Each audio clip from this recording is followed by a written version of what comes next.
ऐं ख़बर अव्हांखे ॾियूं त फुल में ॿी शादी जी धमकी ॾियण तां ज़ाल जज़्बात में अची पंहिंजे मुड़ुस जो नाज़ुक उज़वो कपे छॾियो। नौजवान इस्पताल मुंतक़िल कयो वियो आहे।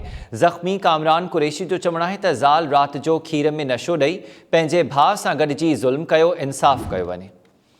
फुल में ॿी शादी जी धमकी ॾियण तां ज़ाल पंहिंजे मुड़ुस मथां हमिलो कयो ऐं संदसि नाज़ुक उज़वो कपे छॾियो। नौजवान खे ज़ख़्मी हालत में इस्पताल मुंतक़िल कयो वियो आहे। ज़ख़्मी कामरान कुरैशी जो चवणु आहे त ज़ाल राति जो खीर में नशो ॾेई पंहिंजे भाउ सां गॾिजी इहो ज़ुल्म कयो, इंसाफ़ कयो वञे।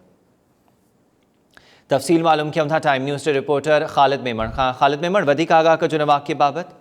जी पुलवासी कामरान कुरैशी ॿुधायो त पंहिंजी घरवारीअ खे चयो त जेको आहे मां ॿी शादी कंदुमि, छो जो असांखे 10 सालनि खां वठी औलाद न पियो थिए। उन करे मां हुनखे चयो ॿी शादी कर। उन कावड़ में अची मूंखे राति जो जेको आहे खीर में नशो ॾेई ऐं मुंहिंजो नाज़ुक उज़वो कटे छॾियो, जंहिं करे मां सख़्तु परेशान आहियां ऐं मूंसां इंसाफ़ कयो वञे।